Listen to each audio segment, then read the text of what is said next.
faithfully delivering value by interpreting great books worldwide. Hello, this is Sally's Book Talk.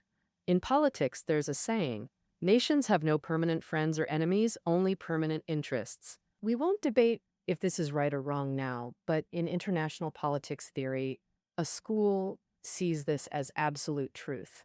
The realist school. Today, we're exploring the foundational work of political realism. Politics among nations, power struggle, and peace. Before we dive into the book, let's meet its author, Hans Morgenthau.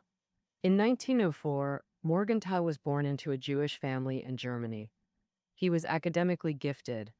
He went from undergrad to PhD in just 6 years. After graduation, he joined the International Institute in Geneva. In 1937, as anti-Semitism surged in Europe, Morgenthau immigrated to the U.S. and taught at the University of Chicago until he died. In 1981, the year after Morgenthau passed away, the U.S. government established the Morgenthau Award to honor contributions to international politics theory. Published in 1948, Politics Among Nations. Politics Among Nations is Morgenthau's masterpiece.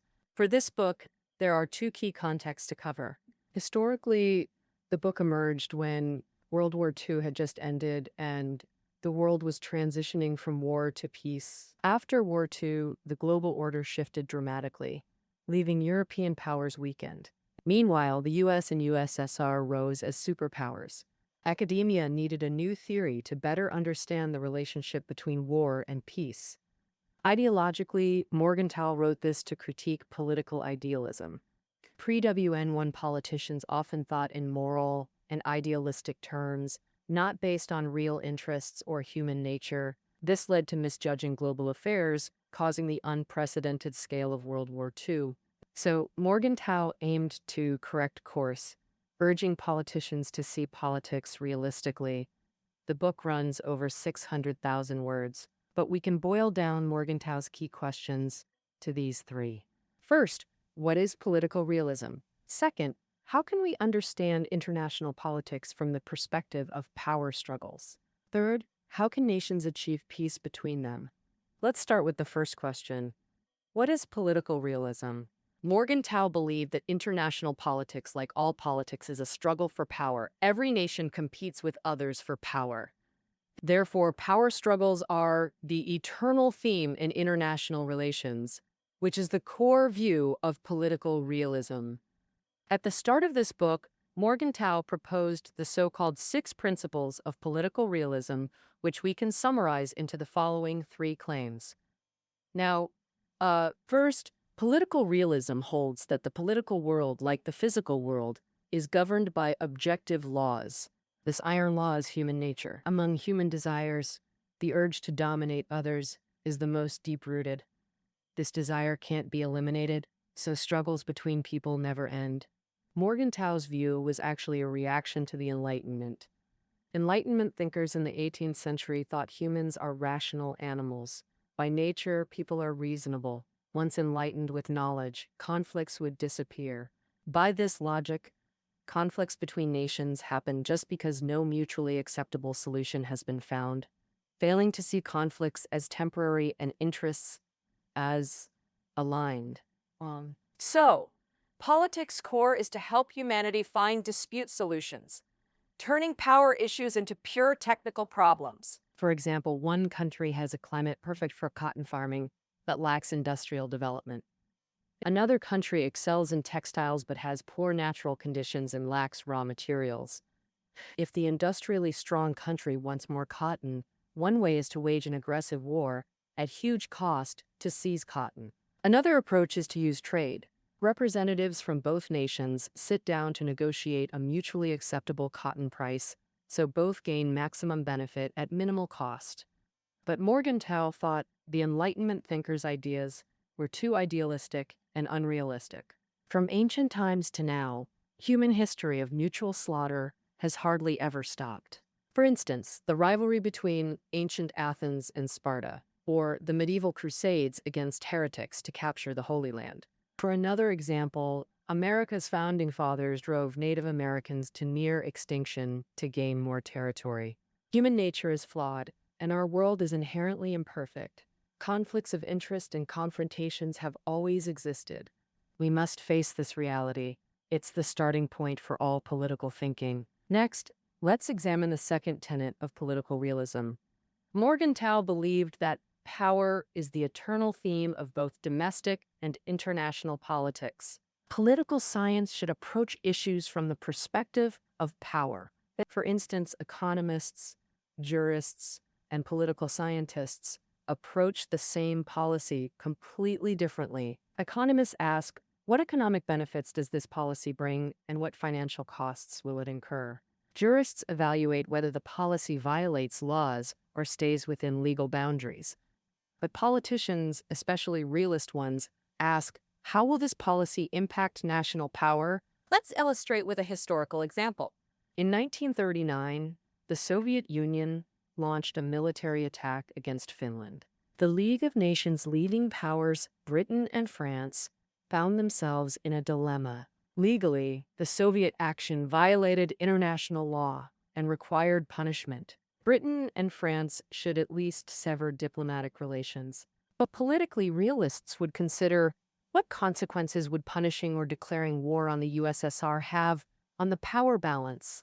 If Britain and France declared war on the USSR, they'd have to fight both the Soviets and Nazi Germany simultaneously. Worse, declaring war might push the USSR into alliance with Germany. Finally, let's consider political realism's third tenet. Morgenthau emphasized that politics must be separated from morality. Politicians' noble motives don't guarantee good outcomes. For example, before AA2, British PM Chamberlain watched Nazi Germany's rise. But hoping for world peace, he avoided intervention and preemptive action against Hitler's regime. Chamberlain's excessive goodwill caused him to miss opportunities, allowing Nazi Germany to strengthen and ravage Europe. Conversely, sometimes politicians with questionable motives achieve politically successful outcomes. Winston Churchill, Britain's prime minister during World War II, didn't care about lofty ideals of human unity. He focused narrowly on British interests, yet this very Churchill made outstanding contributions to ending WYY, bringing tangible peace. But note, Morgenthau isn't saying morality is unimportant. He argues that a nation's international conduct shouldn't be judged by moral standards, and not. So, conversely, without separating morality from politics, some nations might wage wars under moral pretenses to expand their influence. And, all right, let's recap political realism's three core tenets. First, human nature is imperfect. People constantly seek to dominate others, causing perpetual conflict between nations. Second, stemming from this unchanging nature, the political world always centers on power. On the international stage, nations perpetually engage in power struggles. Third, politics and morality must be separated in statecraft. Morally motivated policies can yield disastrous political outcomes. That covers realism's core tenets. Next, we'll examine how Morgenthau interprets international relations through power struggles. Here we'll clarify two things: national power and forms of power struggle. As mentioned, power struggle is international relations' eternal theme. Essentially, interstate power struggles are competitions of national strength. Greater strength means more influence and ability to dominate others. So what exactly is national power? Morgenthau believed national power comprises three elements: material strength, spiritual strength, and diplomatic strength. First, tangible material power. Geography, territory size, and population. Easily understood. Take the U.S. as today's leading power. Its advantages include superior geography, no immediate threats with Europe and Asia distant. Its vast territory with abundant resources prevents dependency on others for food or energy, enabling larger population and military. Conversely, Afghanistan's long-standing weakness stems from its terrible geography. Located in Asia's heart, it's easily dragged into neighboring conflicts. Mountainous terrain limits agriculture and food supply, dooming its national strength. Second is intangible spiritual power, best seen in national character. People in each nation develop shared traits through cultural coexistence, forming what we call national character. For instance, Germany's character emphasizes collective discipline, meticulousness, and firm command execution. When war comes, Germans adapt swiftly, converting national resources into war tools efficiently, often seizing initiative. Americans prioritize individualism culturally, making collective national action harder to rally. Hence, despite strong military power, the U.S. never initiated world wars. Even when military launches wars, public protests erupt. Beyond material or spiritual power, diplomatic competence matters greatly. On the global stage, nations must constantly gather intelligence and make critical decisions amid shifting situations. This tests a nation's diplomatic vision. Without diplomatic skill, even geographically blessed nations fail to leverage advantages, missing crucial opportunities through indecision. Conversely, some nations with weak hardware gain influence through exceptional diplomacy. Take late 19th or early 20th century France, defeated by Germany in the 1870 Franco-Prussian War, becoming second-rate militarily but excelling diplomatically. France knew Russia and Britain were Germany's greatest threats, so France allied with Britain and Russia, driving wedges between them and Germany. Ultimately, France achieved reversal in WA1, defeating Germany through strong alliances and rejoining Europe's great powers. I believe we've now clarified the concept of national power. Next, let's discuss patterns of power competition. Morgenthau identified 3 patterns of power struggle in international politics: maintaining power, increasing power, or displaying power. First, maintaining power. When a nation is content with its current international status and preserving it serves its best interests. Diplomatically, it will adopt a status quo strategy. This often emerges after major wars when national power rankings have been reshuffled. Victorious nations need peace treaties to secure their gains, cement their advantage, and prevent future wars. For example, after W1, Britain and France led the Treaty of Versailles to maintain their dominance and contain Germany's rise. Sometimes maintaining status quo becomes a long-term diplomatic approach, like President Monroe in early 19th century America, who declared European powers shouldn't interfere in the Americas, which would be managed by the U.S. In exchange, the U.S. wouldn't interfere in Europe or take sides. Known as the Monroe Doctrine, shaping U.S. diplomacy for over a century. But international politics constantly shifts. Weak nations strengthen, strong ones weaken, so maintaining balance isn't the only option. Some nations proactively build power to overthrow existing structures, changing power dynamics in their favor. The second form of power struggle, Morgenthau called this imperialism, aiming to conquer regions and bring nations under control. Facing minimal obstacles, such nations expand relentlessly, attempting to build world empires. Ancient Macedonia, Napoleonic France, and Nazi Germany under Hitler are classic examples of imperialist policies. Thus, imperialism's essence is conquest, typically divided into 3 types based on methods. The first is military imperialism, which is the most visible and oldest form. A nation conquers another through military victory, changing relationships between countries. The advantage of military imperialism is quick hegemony establishment, but its drawbacks are clear too.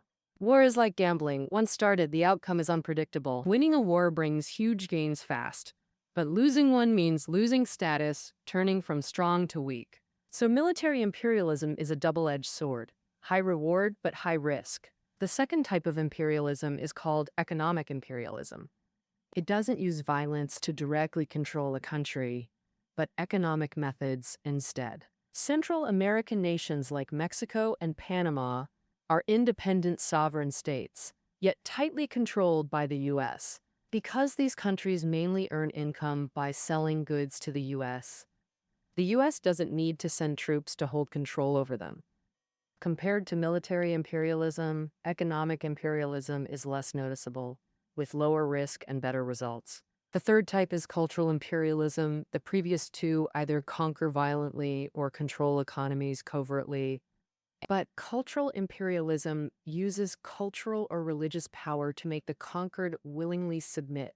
In comparison, cultural imperialism's approach is the most gentle. But once successful, its impact is the greatest. For example, Tsarist Russia very skillfully used cultural imperialism policies. The Tsar was both Russia's political leader and head of the Orthodox Church, using religious appeal to expand influence abroad. And then, regions with many Orthodox followers were eventually controlled in the 19th century, like the Balkan Peninsula. That concludes imperialism's struggle strategies. Next, we look at the last mode of power struggle, demonstrating strength to win without fighting. Morgenthau called this the policy of prestige. We often say in diplomacy, no detail is trivial. Every country values details in diplomatic settings because every detail reflects the scale of national power. For example, at the 1945 Potsdam Conference, Churchill, Stalin, and Truman argued endlessly over who should enter first because their nation's power was already equal at that time. Unable to agree, they finally had 3 doors installed for simultaneous entry. Beyond regular diplomacy, military exercises are another key form of prestige policy. Military strength directly showcases national power. Inviting foreign observers isn't about leaking secrets, but impressing them with capabilities. More extreme examples. During the Cold War, the US and USSR displayed nuclear arsenals to mutually deter each other. All right, let's summarize. How to understand international politics through power struggles. To Morgenthau, interstate struggles are fundamentally competitions of national power, material, spiritual, and diplomatic strength. Based on national power, 3 strategies exist. First, maintaining current strength through status quo policies. Second, increasing national power through active imperialist policies. Third, demonstrating strength to others through prestige policies. Now, some might ask, if power struggle defines international politics, will nations fight endlessly until human extinction?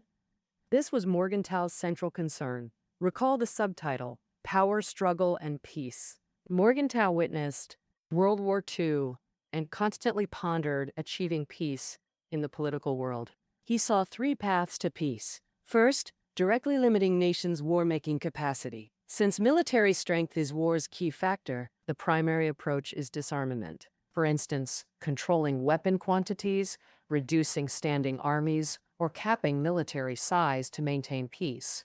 In theory, this seems simple, but in an international society ruled by jungle law, getting nations to disarm voluntarily isn't easy. Historically, disarmament efforts fail more often than succeed.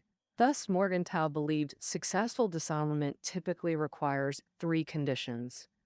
First, when 2 nations have no real conflicts, like the US and Canada.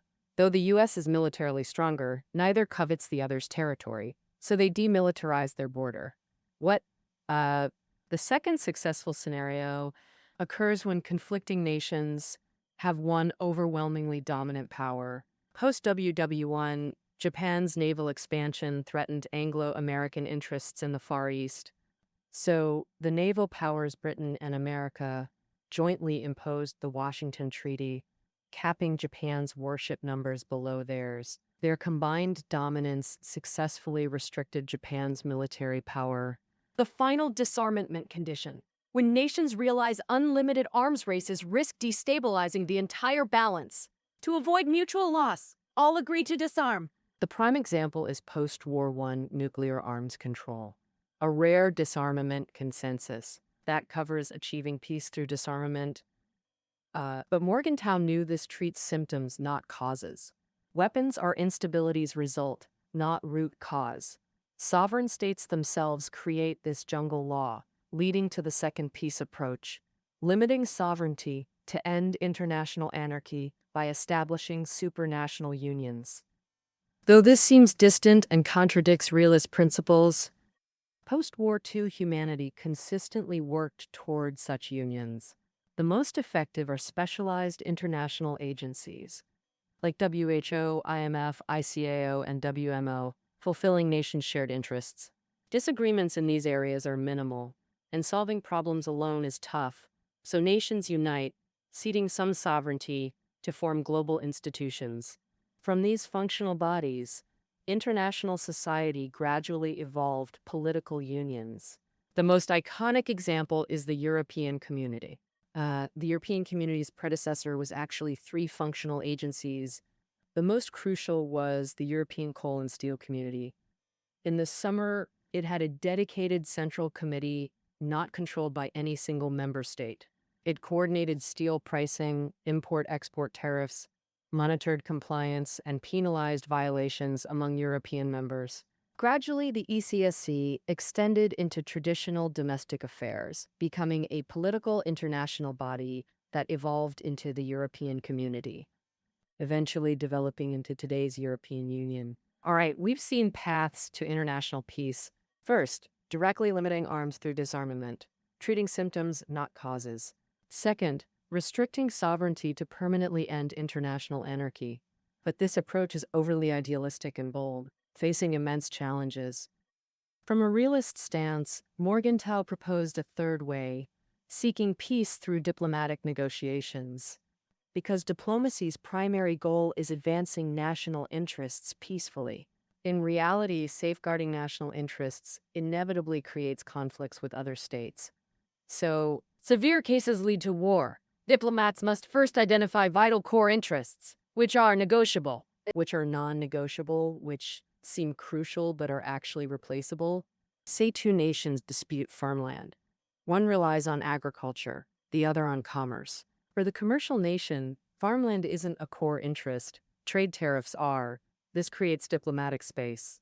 Diplomats can confine power struggles to conference rooms, building consensus to resolve conflicts. Of course, failed negotiations outnumber successes. But in our entangled world, trading compromise for peace may be the most feasible, if reluctant, approach. That concludes the main content of Politics Among Nations. Finally, let's discuss the book's impact. Academically, this book provides an elegant framework for understanding international politics. And Morgenthau's political realism firmly centers on the concept of power. This key concept organizes seemingly complex international affairs into analyzable subjects. To this day, it remains a must-read classic in international politics studies. As one contemporary scholar noted, if international relations has a founder, it's Hans Morgenthau. Practically, the book's influence extends far beyond academia. It transformed 20th century U.S. diplomacy, replacing 19th century idealism with pragmatic realism. The U.S. decision to restore ties with China during the late Cold War to contain the USSR exemplifies realist thinking. This decision profoundly altered the course of world history. Well, that concludes our interpretation of Politics Among Nations. Reading notes are below, and we'll see you next time.